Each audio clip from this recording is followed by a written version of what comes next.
for you during the most challenging times of our lives. As an artist collaboration, we've given shape and depth to some of the most complicated topics of our time, making them easily accessible for those who seek to understand. We've given voice and space to the stories that often go ignored. Please take a moment to consider being a patron, make a donation, or join Rockfin. Thank you.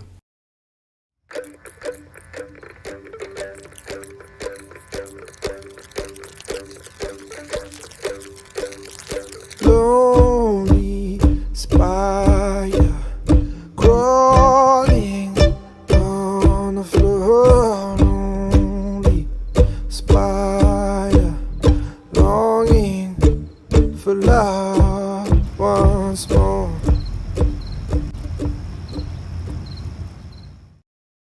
Well, with the sound of the cricket, that means it's another edition of Bookmark. Hi.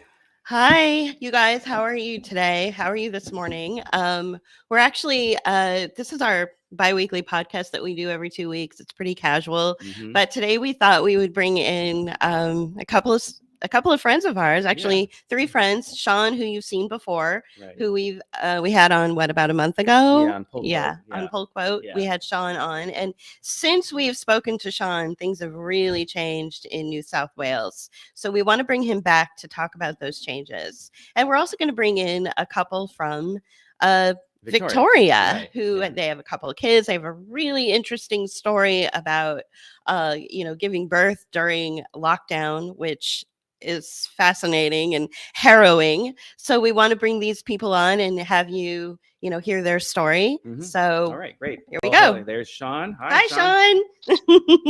Hi.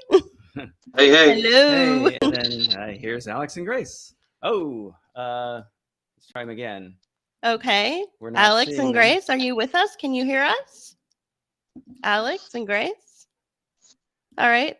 Well, they were muted, but do you hear? There you are. There we Can go. you We guys couldn't hear? hear you for a while, and So you brought us in. Really? Oh, weird. Okay. Okay. Well, that was weird. Yeah, because when I brought you in, there was a black screen. Yeah. So it's just technical issues. No it's problem. still We're kinda- glad that you're here now. Yeah. So can you hear us okay? yeah, we can okay, hear yep. you now. Yeah. Okay, very good. Good. All right. All Awesome. right. Wow. Okay. So, so it's late where they are, folks. So it's early morning. It's not that early. It's kind of early in the morning here in the east coast of the United States, and it's about 10 p.m. in Australia. You guys are. I take it you're night people, so that's cool. Okay, so what did you want? We ran through this, but Right. how do you want to get started with this? Okay, so the first thing we want to do is I think we're going to talk about an article that was recently published as of yesterday from the Guardian. Okay, so regarding what's going on in France. Right. Did you want to do some sharing, or what are you doing? Yeah, I already Okay. shared everything. Okay, all right, cool. So so this was something that we posted the other day. Now we have a friend in France who also on Pull Quote, Paul from Winter Oak, and so we haven't had a chance to talk to him about this yet. But this looks very frightening and scary. What do you think is going on? Well, what do you guys think? I mean, did you guys get a chance to glance at the article? What are your thoughts? I mean, Macron made it very clear that vaccines are not compulsory or mandatory, and he's putting more interest and pressure on the passports. What do you think about that? Bloody scary. I think But there's mandatory spousal pay. Alex, That's what it Alex, what was. do you I guess we'll need to get a raising hand. Part Yeah. Yeah. you go, Sean. You go. Okay, so Alex, what do you think about the article? I think it's very close to what we've got going on here in Victoria right now. Like you mentioned that we had very strong lockdowns last year, and there's aspects of that have now eased, but now we've got all of these, amended restrictions in place. And right now in Victoria, you have to, when I say have to, there's a mandate in place that says you must check in using a specific app. And I think New South Wales the same. Sean can Sean can actually speak to that when he speaks. Sorry, I've got my daughter here jumping all over me, which is no problem. We know you have a couple of kids and that it's late, so no problem. Yeah.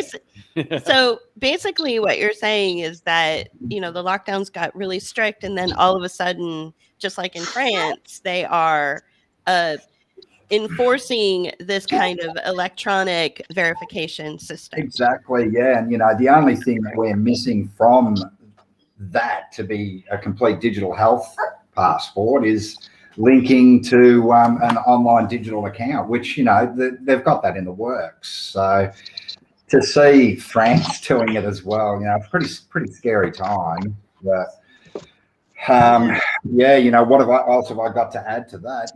We try and walk through it as much as we can and make sense of it as much as we can. A mandate's a mandate.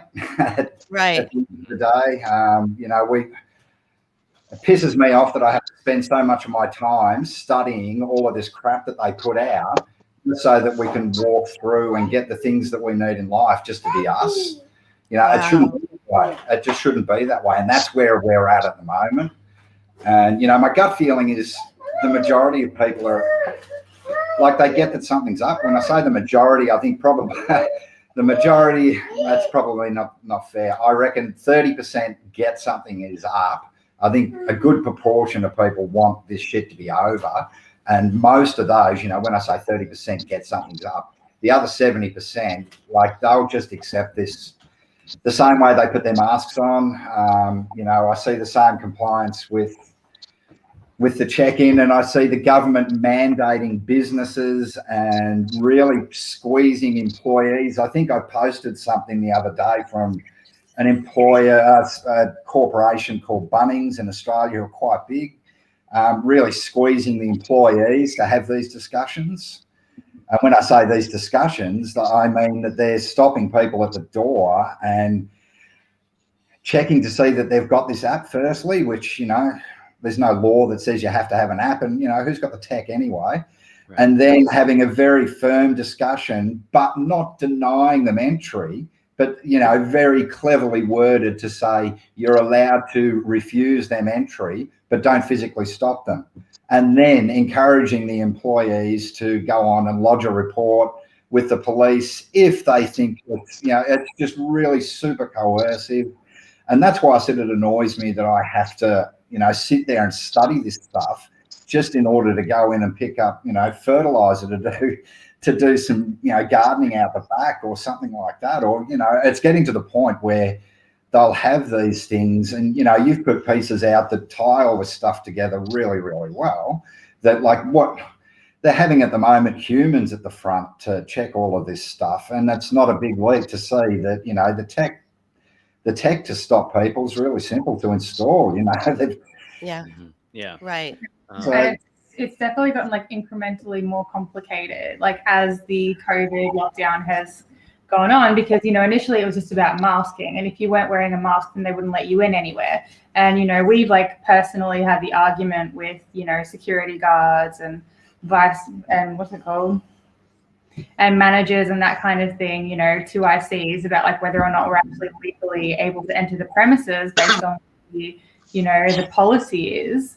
And we have to sit there and explain to them what the federal law is compared to what the COVID recommendations are. And that is completely different, but nobody knows what their rights actually are.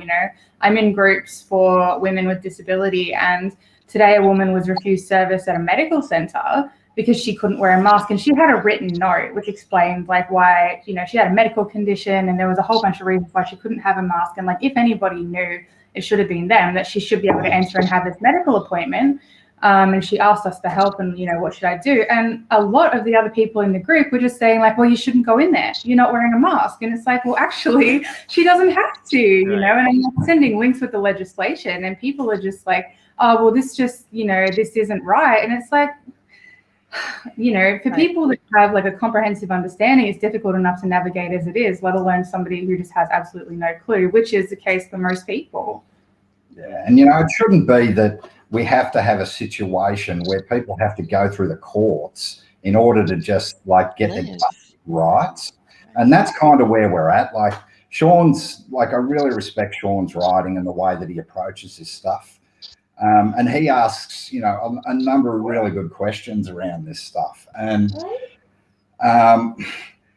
there are some legal challenges, and, that's to be expected. Like, I mean, in this so-called democracy we live in, if the Constitution's going to put one side up, then, you'd expect that there's some sort of balancing act out through the judicial side. And that's kind of where we're at the moment. You're starting to see, like, I don't know how much truth there is to it, but I have seen some High Court challenge documents flying around this week. But, at the end of the day, where are they going to get? Like, this is well progressed, really well progressed. So, I don't live in hope. It's still using a system that they own. This whole Fulmick and David Martin thing is fascinating. As Sean said, I don't mean to, throw in something we didn't really discuss, but that's fascinating as well. But yeah, like to use a word that gets thrown around a lot. When I read that Macron thing, it's fascism, straight out fascism. Yeah. He used, I think, the words that you clipped out, Julie, I think, or JP, whoever did the post and tagged us and said we want to talk about, like that. What does it take people to wake up and see that is fascism straight out? Like, where? Right. Well, it always feels like it's the liberal politicians, and now neoliberal, but the liberal politicians that will allow and escort fascism right into the government and just allow it. We've had the same thing happen here, over the course of the many years that this has been a country. I mean, if you look at, like, Sean brought up World War I before we got on air, and I mean, oh God, President Wilson pretty much initiated fascism in order to justify going into a war that we didn't need to be in. Before we went live, we had a really interesting conversation with Sean about how the Gilets Jaunes movement was really starting to take off. It was really starting to make an impression on the rest of the world. You had everybody from every walk of life in France coming out with their yellow vests, and then all of a sudden, COVID comes and the whole movement is decimated. Mm-hmm. Can you speak to that, Sean? Yeah, look, it wasn't just France either. You've got, like 2019 was a big year for civil action and strike action right across the world. And stuff going on in Lebanon. But yeah, obviously the yellow vest thing was, I think it had reached the point where the police started to cross the lines, and that's when it kind of that's when we win, basically, when the police start laying down their riot gear and realizing they're supposed to be protecting the people, seeing the injustice, and marching with the people, which you saw a couple of times. You saw that in Italy as well, with some civil actions, strike actions that were going on there. So yeah, things were really heating up in terms of just labour rights and human rights, and all kinds of activism. Do you think? It's. I mean, you go.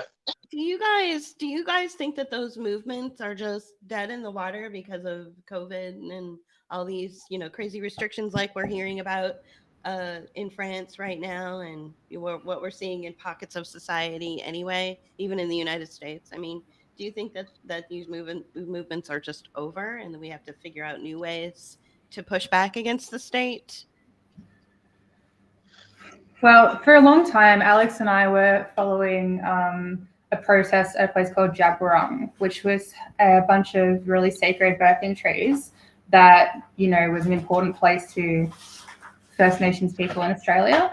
It was like a women-only space, and like generations, hundreds, thousands of generations of women would go to this place and like give birth at the base of these trees. And, the earth there was really fertile because of all of the, thousands, millions of babies that had, been brought to life there. And the Premier of the state that we live in, Victoria, Dan Andrews, was planning on building a freeway through there pretty much. So, you know, for months and months and months, probably years, there was protests going on and people just physically being there to stop these, you know, big trucks coming in and tearing down the trees. And all of a sudden that just pretty much got halted because they were in violation of the COVID regulations. And despite the fact that they had spent like just countless hours just standing there trying to protect it and like swapping people in and out and getting supplies brought in, you know, like people were now being arrested because we didn't have a right to protest. And, you know, like physically we weren't there, we were just following the movement online. But that's just a really stark example for us that, you know, we were really emotionally invested in that and shared a lot about that and, you know, tried to get behind the people that were really pushing that, creating momentum for it, but it just pretty much is dead in the water. Wow. Well, it's another example that you can't play by. Like their rules are going to deliver a result, and on this occasion, it delivered a result. And that freeway needed to be built, and there was an opportunity there to like go in and apply an essential service, and they did that. That's exactly. Yeah, and it seems like that, you know, not only, you know, the people who are still showing up to do the protests are getting arrested, but then the other people, the rest of the people or the rest of the population gets scared off by the propaganda of the you know, the virus. My air quotes. Right. And so you have a population of people that are afraid to go out, and then the rest of the people that, you know, that were really behind the movement getting arrested. You know, the state now has a win-win. And it seems to me that, you know, and especially in this case, and then others too, I'm sure there, you know, there's lots of, you know, pipeline actions in Canada and the United States that were disrupted. But in this case, this seems like the equivalent of what was that, Black Rock, or not Black Rock? In South Dakota. In South Dakota, Yeah. it's that they're deliberately choosing a sacred place, Right. on Native, you know, First Nations lands in order to take, you know, industrial action to disrupt that. Right. So this is something that Corey Morningstar has been really driving home for years, that the sacred practices that are, like you said, thousands of years old are being disrupted like that just through COVID regulations. Paul Kudnick of Winter Oak recently did a fantastic article about that as well. What I want to do is I want to give the floor to Sean, because the last time we brought him on, we said, so how are things in New South Wales? And he said, oh, things are okay. We don't really feel it as much. And then practically the next day, it changed overnight. So what is your life like since we last spoke? So we're basically where Victoria was 12 months ago. I'm currently under a stay-at-home order. The conditions are, you know, there's about 4 conditions under which you're allowed to leave the house, and you know, one is to obviously to buy essential items, which is your daily grocery shopping, I guess. And then I think it's one person from each household is allowed to go. There's actually a statement from the deputy police commissioner last week I saw, which was quite extraordinary. Which he said, if we find that you've left the house to go and buy a new pair of shoes, we'll arrest you. What? Oh my God. Yeah. So you know, it has to be essential, right? Yeah. Yeah. So yeah, there's that. There is exercise, but you're only allowed to go within 10 kilometers from your house. Yeah, I should have researched this so I could give you the exact. Well, no, that's okay. No, this is a casual conversation. We just wanted to see how you were doing compared to how you were last time. You know. Yeah, generally, you know, shaking, petrified most of the time. You know, oh my God. You leave the house. Like I don't wear a mask because I've got a bit of a lung problem myself, a bit of a breathing problem. Apart from the fact that I'd prefer not to, for the same reasons all of us would. Right. Right. Yeah. Breathing clean air is always good. But yeah, it just you just don't want to be around the zombies, the faceless. I was people. just going to ask you about that. What are the people in your area? How are they responding to, like, for instance, the new stay-at-home order, which is it's so bizarre to actually say that we're 20 months into this, right? Yeah, 20 months into 15 days to flatten the curve, wasn't it? Right. The response from the locals has been they've capitulated. They're just the order. Yeah, for the most part. I mean, like, I don't go out of my way to flaunt the restrictions. People say that people are still out. I just went into town to get some food tonight, and it was a ghost town.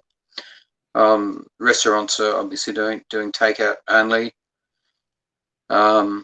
It's great if you got a business like Uber Eats or something like that. So the tech companies are picking up on the big wealth transfer. But most people just seem to be compliant. You rarely see anyone outside without a mask. Even like you see people riding bikes with masks on, which is just right. Yeah, I know. It's extreme. I saw that. I don't see it now. Big but pet peeve of his being a cyclist. Yeah, I mean, because that's pet how I get around. Either the bus, we don't have a car, so we either use the bus or I ride my bike or whatever. And I would see these people out there, and these are the same people that I would see on the bike lanes or whatever that were hardcore. They were just the hardcore cyclists. You'd see them all the time, but they're out there like covering their face and preventing themselves from breathing. And I'm just appalled at that. It's insane. You want to scream at them, like, really. Yeah. Well, it's funny too, because I think it also falls along the lines of like people that there's in the cycling community, there's always like a big controversy about helmets or not helmets, and I don't wear a helmet generally. I have one, but I don't. Yeah, they're in the law here for quite a while. The helmet Nazis, I feel, are also the very hardcore masky people as well. Yeah. Yes, they are. Yeah.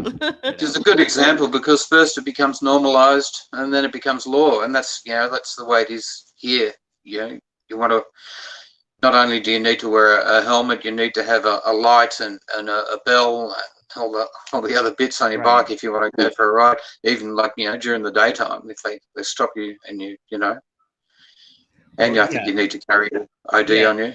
That's the weirdest thing is I mean, I have lights and I have a bell because I'd ride on trails that were also with pedestrians, and I'd often ride at night as well. So I have those things integrated into my bike. But if you're just riding around on a Sunday in the park, why do you need to have a light system or a front and back light? And I mean, I can understand a bell, but that's also kind of fun too. But in the United States or in Bay Area, in San Francisco, people were always bitching about the cyclists not having, like a license attached to their bike, like a license plate. And, one of the advocates that I often spoke to was like, well, because you can't, there's a certain law that's associated with, like, you have to be able to read the information at a certain distance, and for that to happen you'd have to have a license plate the size of what's on a motorcycle, and this is a bicycle. Where do you put it? Right? You won't be able to read it anyway. So there was and not only that, but then the money that it would cost to put that program into place, right? But these are things that the people who are always complaining about outside of the cycling community just never really quite understood. But that's a whole other issue, and so we got off on a tangent, but that's okay. It's a good tangent. Yeah. So from what I understand, from what Alex said earlier, it sounds like Victoria is implementing identity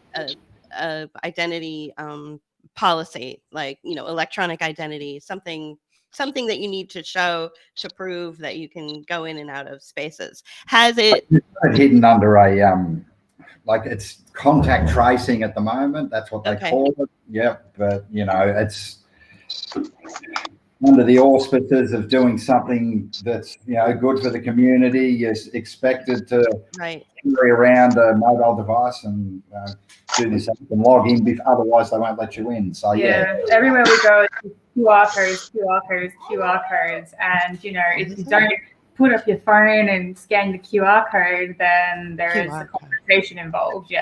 Some places. A COVID marshal, I think, is what they call them. Yeah, I heard about that. COVID marshals. Yeah, I was reading about that actually. Yeah. So, Sean, do you see anything like that in New South Wales yet? Do you expect it to come? Yeah, well, we have those music venues for sure, and that's going to become mandatory. Moving forward, and they always. It's what Alex was saying before. They always couch it in terms of it's voluntary, like it's, and next thing it's mandatory. It's still not law, and nobody seems to be able to tell the difference. Right. But, well, we saw that here too. Especially with the masks on, and especially on the buses. They're muted. So. Who's muted? These guys. Okay. All right. I think that they did that themselves. Okay. So Alex, so you want to send them a message? Yeah. No, they don't. Okay, there you go. Okay.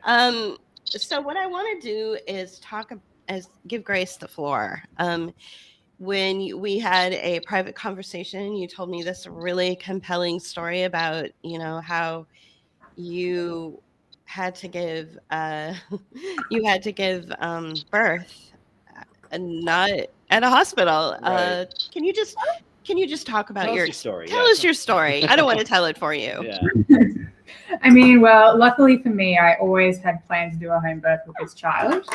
So my plans didn't change that much, except for the fact that I could not have any support people come to see me when I was in labor. We were in the stage 4 restrictions for Victoria, which were the harshest level of restrictions that we came up against. And, ideally I had organised for one of my aunts to come up, and I live in rural Victoria. So all my family pretty much lives in the city in Melbourne, which basically meant that anyone that wanted to come see me had to travel 2.5 hours and through multiple police checkpoints to come see where I was. And, even if technically it did fall under medical care or personal care and they could have traveled, people didn't want to have that argument with police so that they could attend a home birth, which most people would just expect would happen in a hospital. The Ring of Steel, don't forget the Ring of Steel. Yeah, that's what they did call it, the Ring of Steel, which highly dramatic because, we traveled through it a couple of times and it wasn't too bad. But, the propaganda that they put out there really scared people. So,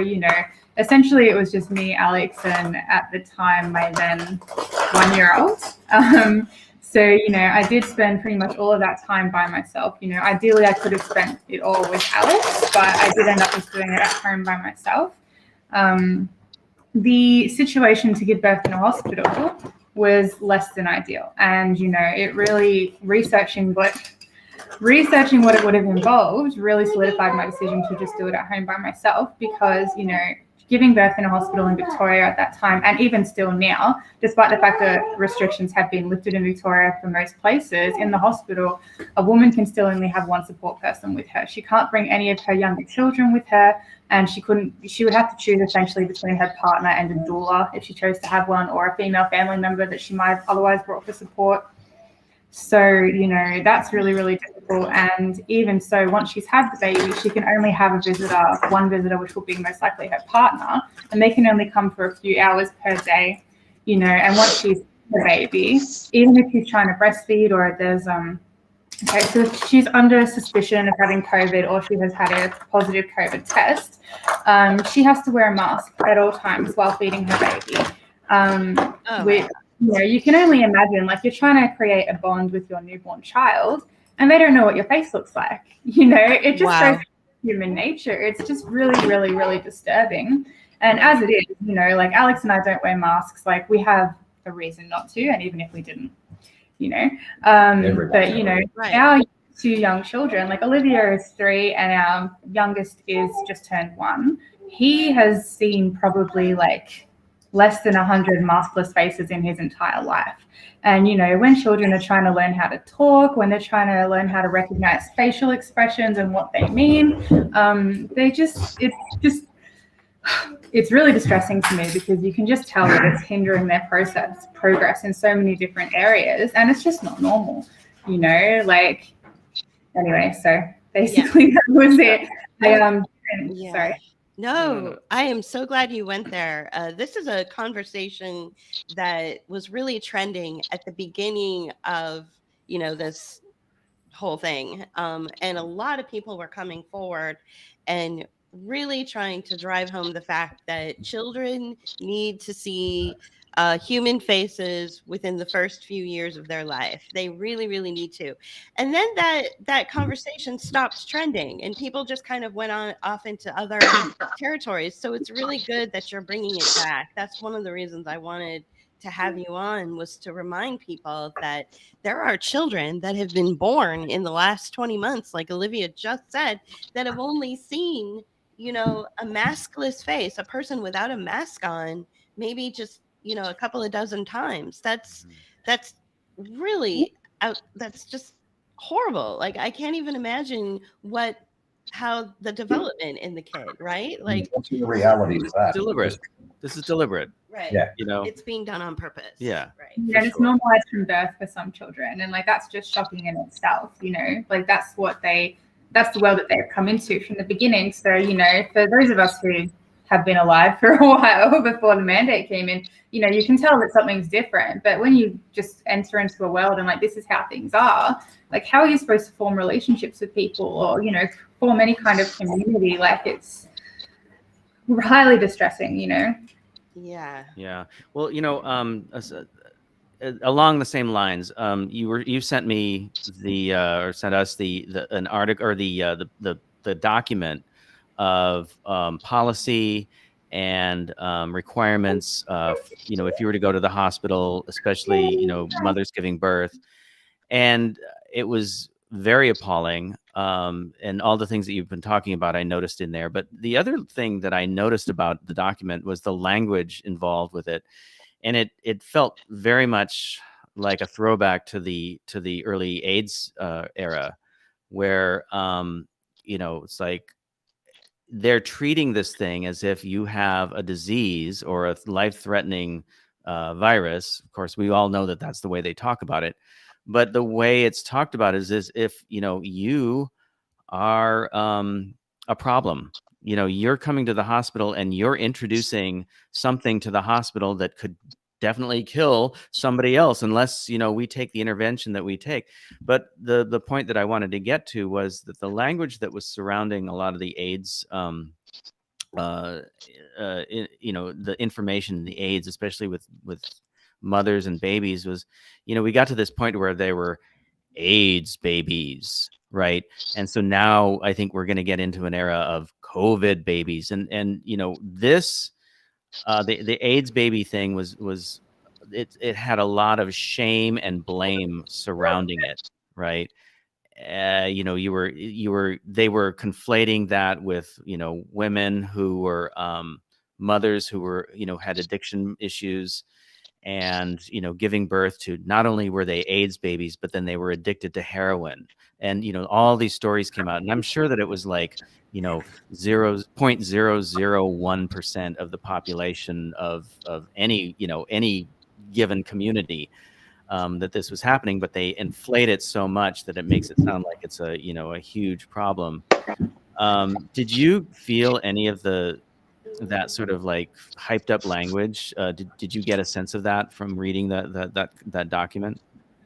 Yeah, I did. And I actually think it's kind of ridiculous the way that they would assert that wearing a mask would make any difference to a baby that had just come out of your body, because the placenta exists to pretty much pass everything that's happening on the mother like into that child. So you'd think that child would pretty much already be exposed as it was, if there was anything to worry about. But I necessarily believe that anyway. But it's really just to clarify for anybody else watching out there who doesn't know me. And like as always, the blame is trying to be put on the mother for like not being good enough or clean enough or whatever. Like, I'm sure you guys are probably familiar. Every aspect of a woman's life is like pretty much under a fine tooth comb when she becomes a mother. Like, no matter what she does, she's a bad mother. Like you hold your baby, you put your baby down too much. You don't spend enough time with your child. You spend too much time with your child. Blah blah blah blah blah. So it's just this constant thing. So you can't. The whole SIDS thing, the whole idea of the SIDS and all that, I have my own theory on SIDS, which I won't get into today. But, we probably have the same theory, I would hope so. Yeah. Well, in a lot of ways, Olivia's birth prepared us in a lot of ways for this sort of bullshit that they just propagandize us with. And it's interesting, to me, interesting, frightening, whichever way you want to look at it. The connection to the AIDS scare is like, it's really stark here in Australia. Like, I don't know whether you've had a chance to have a look at the ad that I shared the other day from the Australian government into the Sydney population right now. And like, it's almost exactly the same as an AIDS ad that they ran back in the late 80s and early 90s, might not even been the early 90s, but just back then. And now they're using virtually exactly the same shock tactics 30 years later to yeah. I don't recall it, but I mean, I take your point. I mean, I've been seeing that around here, leading up to COVID. There were a lot of ads for are you talking about the ad with the girl in the bed? That's the one. Yeah, on the like that. Yeah. The typical victim of COVID. That one. Yeah. It's awful. Yeah, and it's been sharing around and trending, and I think a lot of platforms have been really just making fun of it and just being relentless in their attack of the ad itself. It's over the top. Wow. Okay, so there were ads. I was going to see if I could bring it up on our screen to show it, but I don't know if we need to. It's okay. Yeah. People have seen it. It's but, outrageous. Yeah. And so before COVID, they were pushing a vaccine to people who were not who did not have AIDS here in the United States. I've seen it around Pittsburgh, and I'm figuring that out now. At the time, I was like, what is with this ad campaign? I didn't quite understand it. It felt like San Francisco in the 80s or 90s. The way it was, do you remember those ads? It's like, I'm taking care of my life and I'm taking it back and I'm like, these people don't look like the types of people who, they normally, target for, AIDS related ads.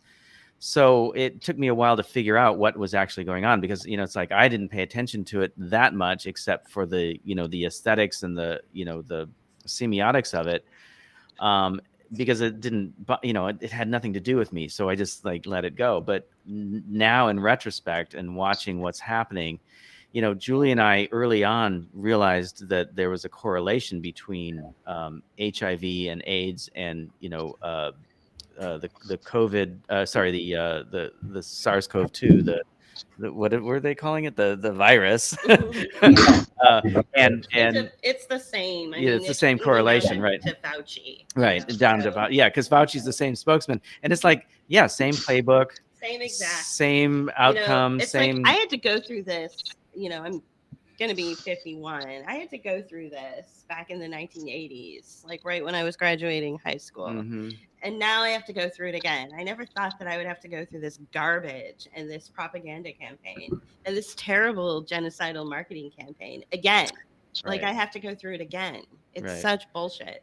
So let's talk about the elephant in the room. Well, me, I'm sorry. I'm not sure if Alex and Grace, I when it started to trend on social media, and of course now it's exploded all over the place. I'm not sure you guys were privy to the recent testimonials or depositions given by David Martin, who is an underwriter for various patents that were applied for and granted, dating all the way back to maybe 1999. Sean, do you want to speak to that a little?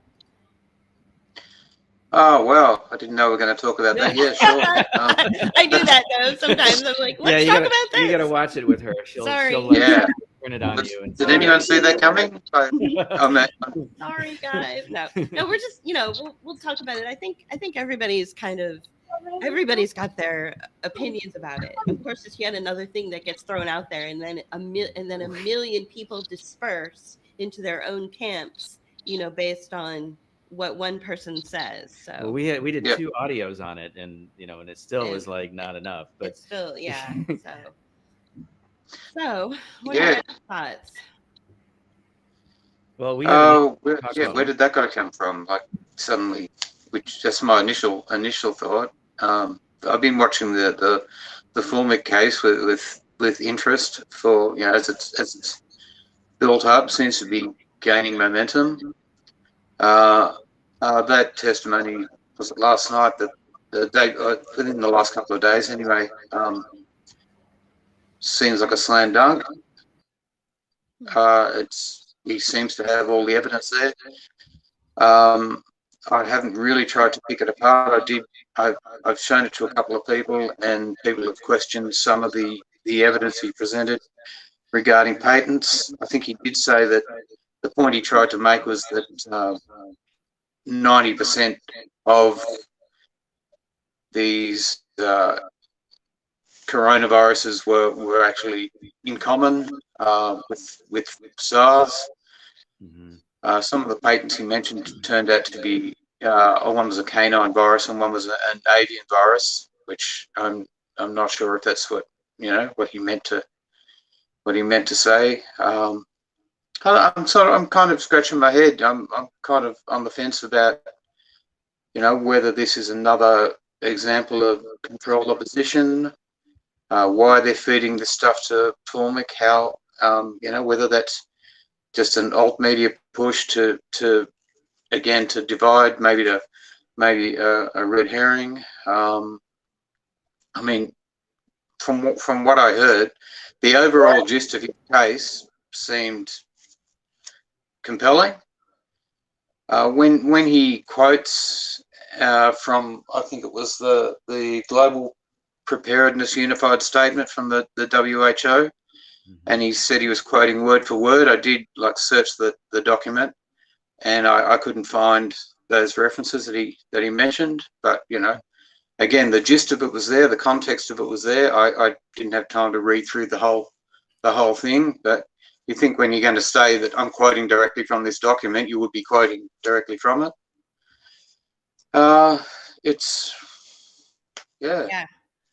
So Julie and I have been talking about it a lot lately, and as you may know, she's been listening to it over and over again for the last 48 hours. I think you finally stopped. Yeah, but I mean, she's really that's the way you investigate, I think, and you really dig deep into it by listening to it over and over and again, and started formulating ideas around this. I mean, I was talking about the aesthetics with her, on an audio last night. The guy presents himself as an ad exec more than anything, it felt like, even though that's not the type of industry or business that he's in. He presents, and he's very well spoken in media, and you see him around in different mainstream media examples. And then he does his own thing.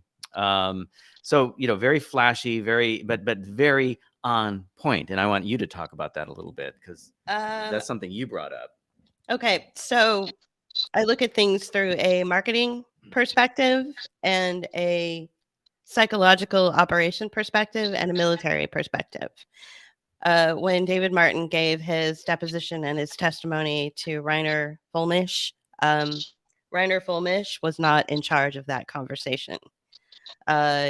David was not there to announce to the world that we were all saved. His position, his purpose for being there was to let Reiner know that the United States military is not going to be involved in his cute little lawsuit, that he should not be bringing up lab leak lab leaks. If you notice the body language, if you notice the nervous laughter that came from Reiner, if you notice that David Martin, when Reiner would laugh, David Martin would have a stone cold face. He wouldn't respond.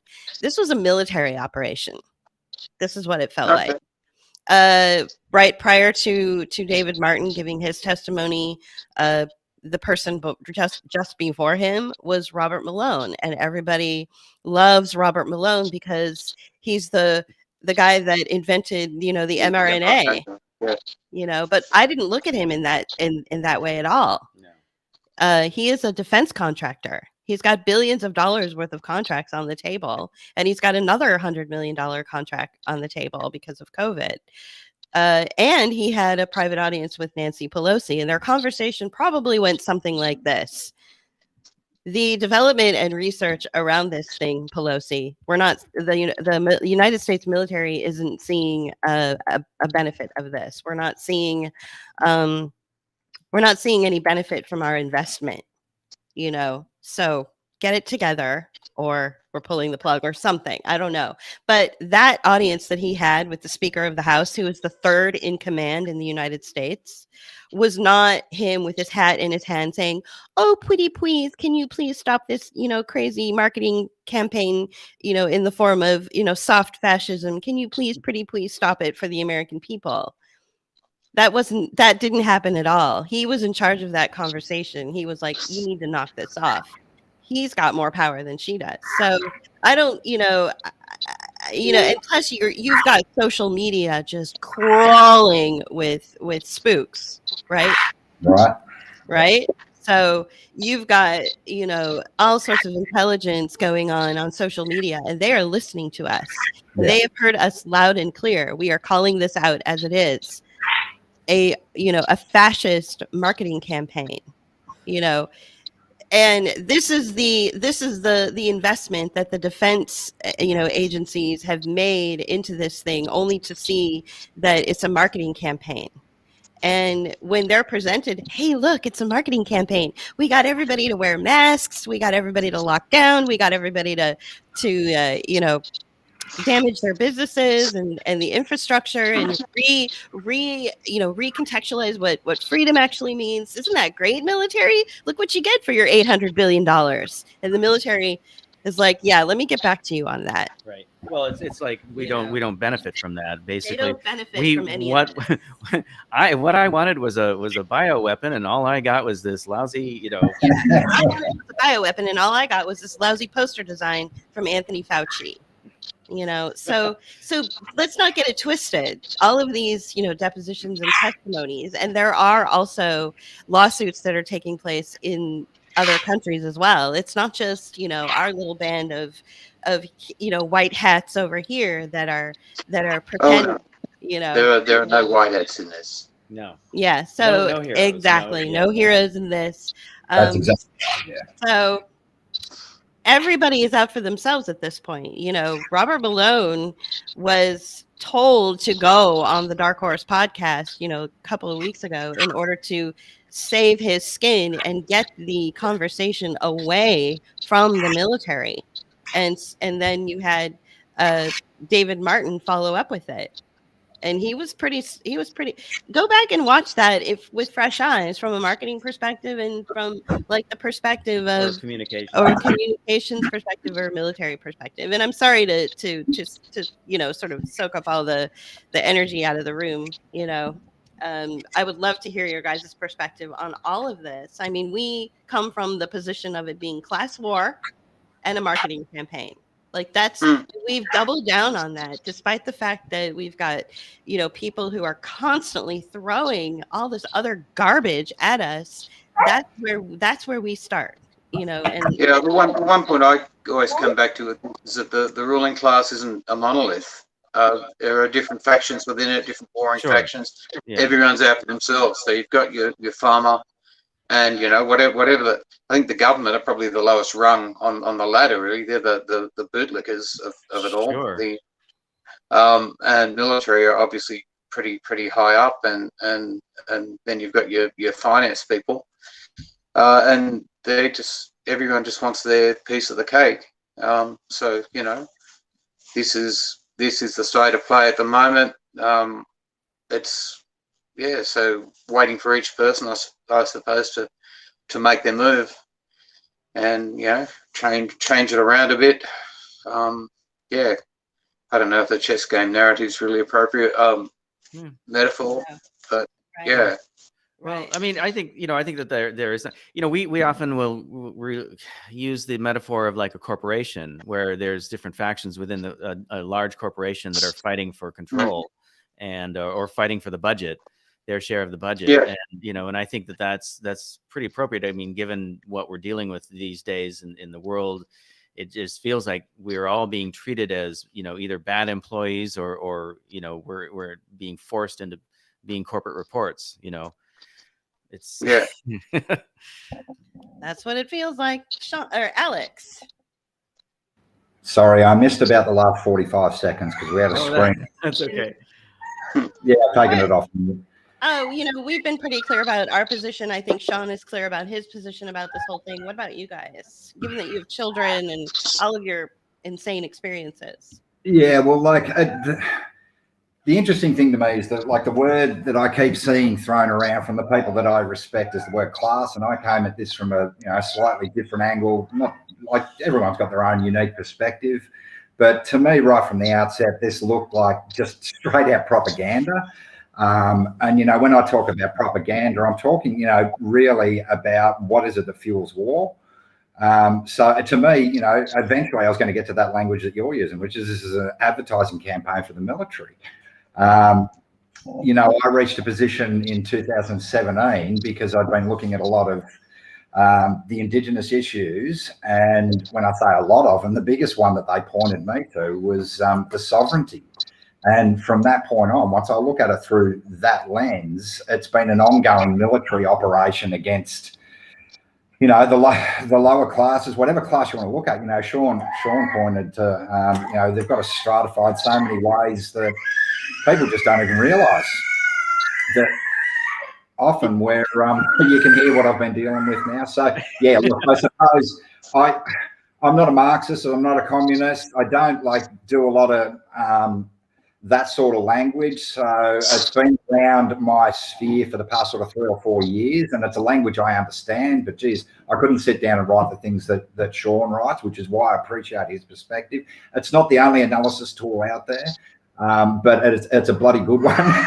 And when they're going through and they're commodifying absolutely every atom that they can find, then the material analysis is particularly good.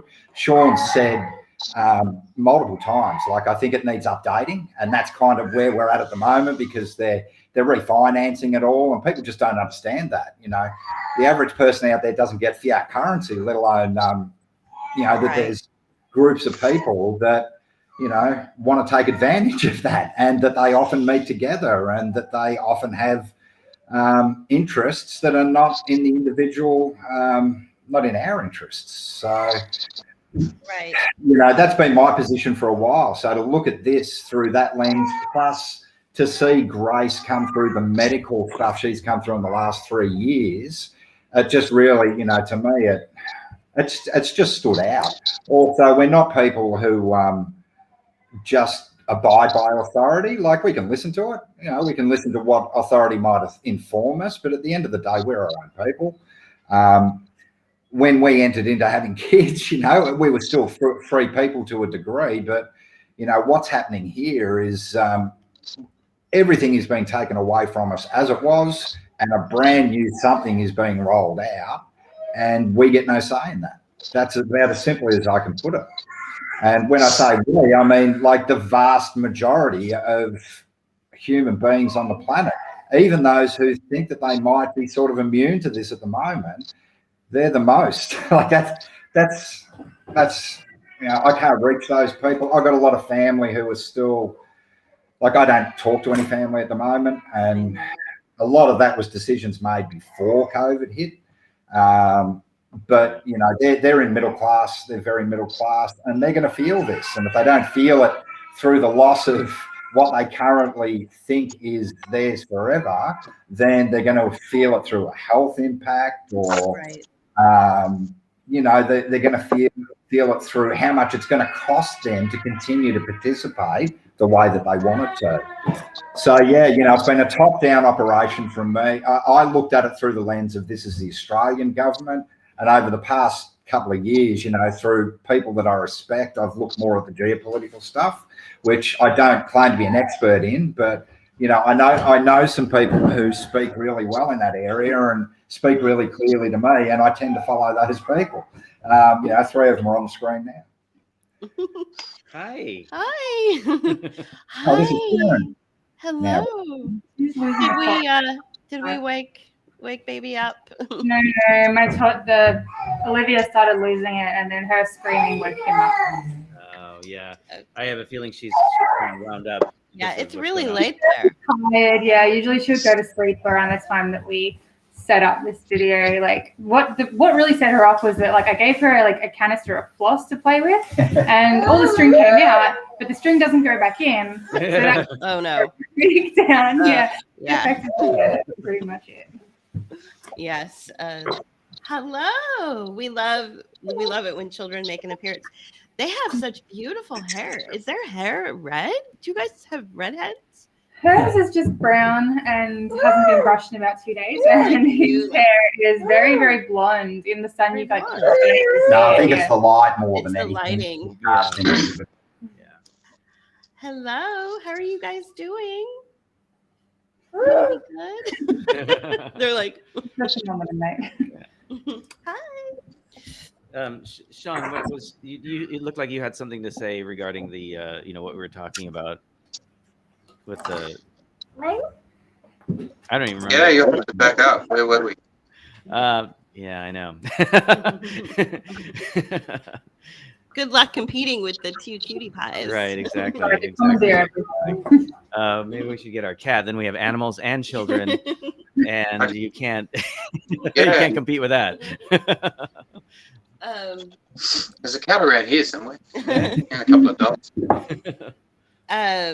So we're coming up, on the hour, and I know that Sean pulled his guitar out earlier. How do you feel about strumming or anything?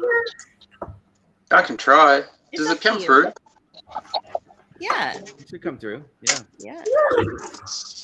You know what I was going to say before? Mm-hmm. I was going to talk about fascism because I think that kind of got glanced over kind of briefly. Yeah.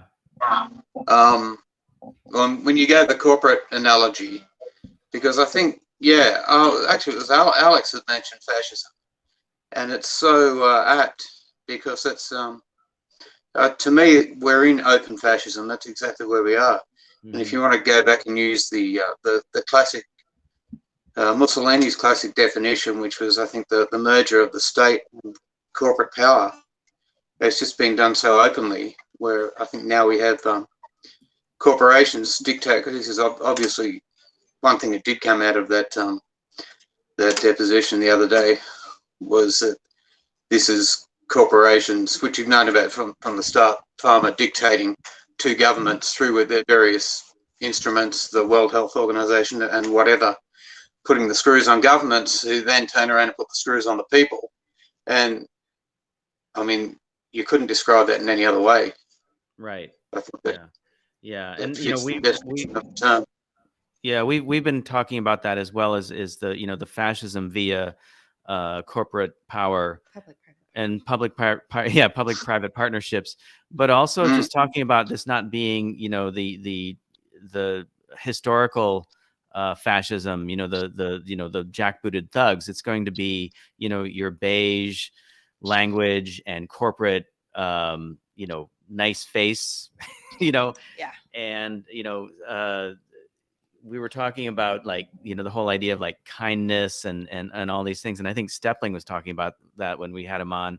It's like the more polite and kind they are, the more it appears, the more fascist they really are. And it's really kind of amazing how all this has come together in this age of COVID. Yeah, well, it's been I think we can all agree it's been a long time coming. This I mean, we're at the crux of it. They're pulling it all out now, but yeah, it's kind of decades in the making. Yeah. Anyway, so that was that. Go for it. All right, I'll play this. Yeah, this is kind of the first time I've done this one, so I'll see how it works out.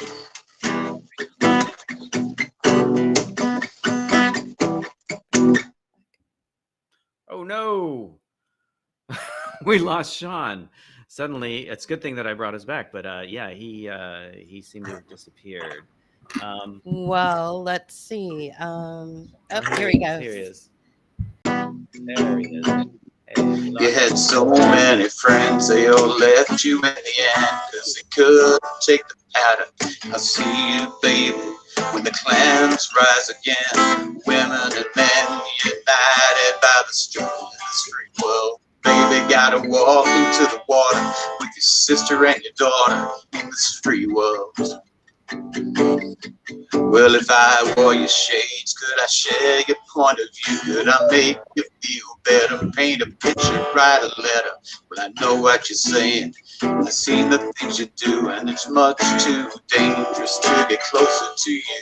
And I'll see you, baby, when the clans rise again. Women and men united in the struggle. When the ghettos are full of Mercedes-Benz, and you never had a friend who wouldn't tell you it's cold, and it's gonna get colder. You may not get much older, you're much too scared of living and to die. There's a reliable exit, so you push it and you test it with Thunderbird and Robin, and I'll see you, baby, when the clans rise again. Women and men united in the struggle in this free world, baby. Gotta get it, gotta grab it, gotta get it up and shag it in this free world. Going down, gotta get into the water like a lamb goes to the slaughter in this free world, baby. Going down like a pocket full of plastic, like a dollar on elastic in this free world. I wouldn't tell you if I didn't care.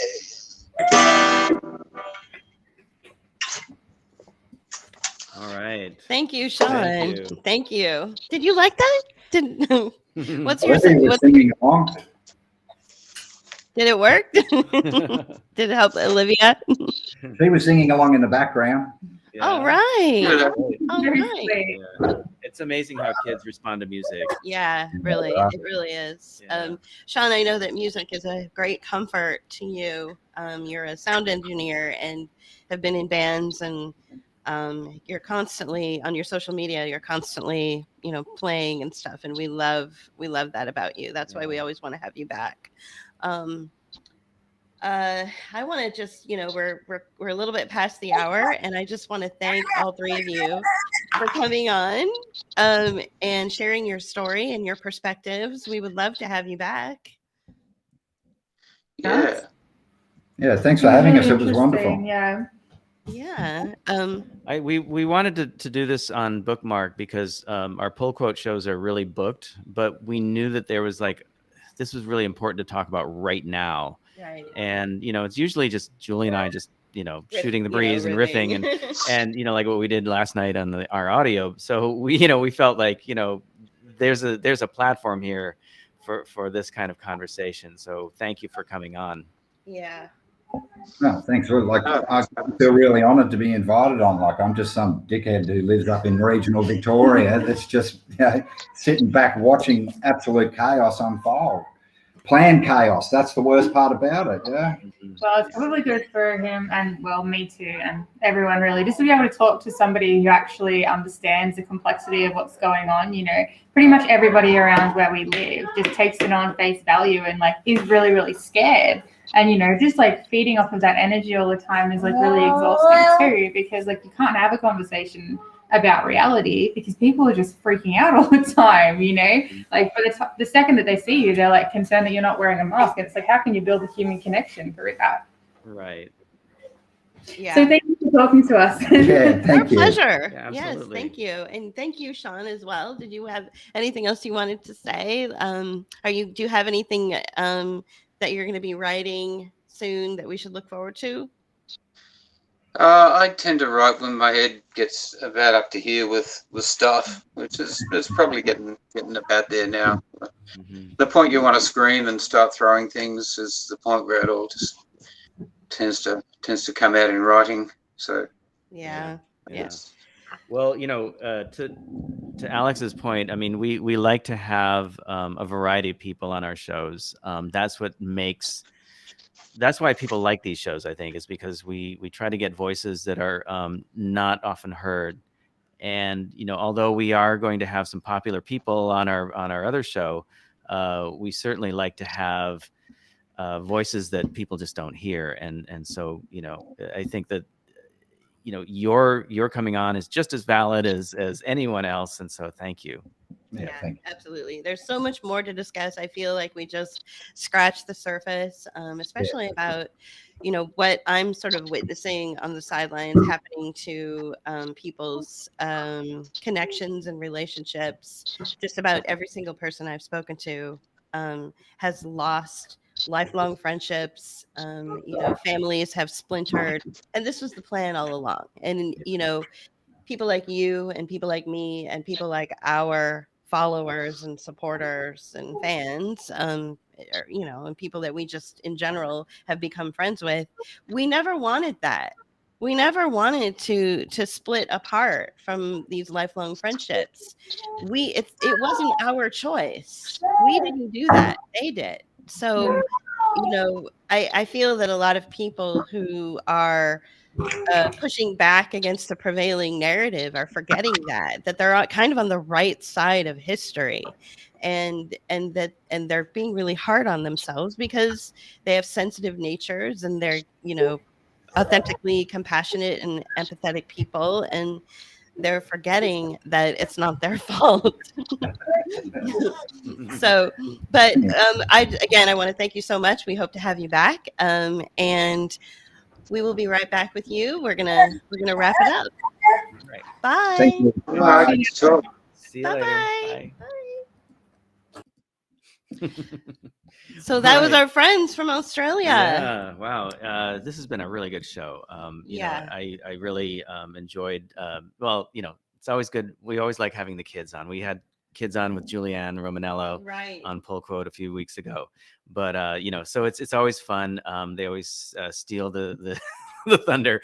But we need that kind of lightness in our lives Mhm. during these times. And so it's good that you have that energy. I heard a story a long time ago, and I can't remember the context, but it was about some diplomats or politicians in a room, and the discussion was very tense.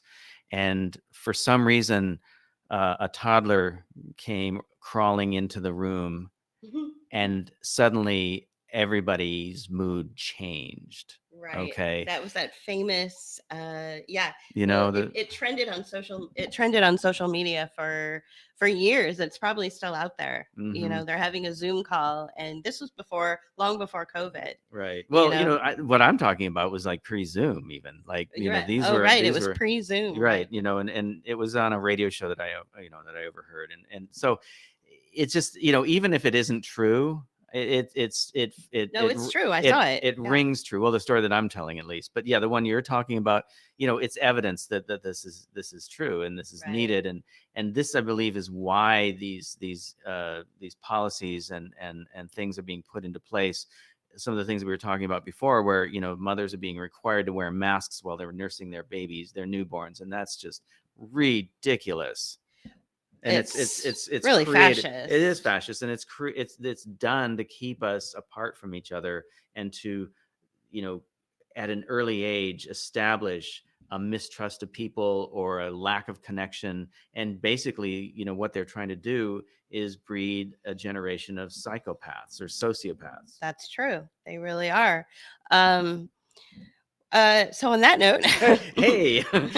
tomorrow we will be meeting with Helen Buniski. She writes for the RT Network, and she has her own website. She's very prolific on Twitter. So please join us for that. She has a very interesting perspective about all of this as well. She goes by Helen of Destroy on Twitter, and Helen of her Destroy. website as well. Yeah. We've come to really enjoy her, and she's a beautiful violinist, and hopefully, who knows, maybe we can get some music on get some music out of her as well. So that would be really wonderful. But thank you for joining us today for this episode of Bookmark.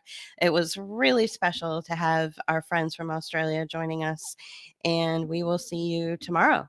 Okay, great. I just need to bring up our video, and we'll see you next time. See you next time, All guys. right, Bye-bye. Book of Hours are artists here to empower and embolden your response to the constant negative sound bites that attack your news and social media feeds. In order to continue making the video essays and art you've come to enjoy, we need your support. Make a one-time donation or become a patron. Thank you.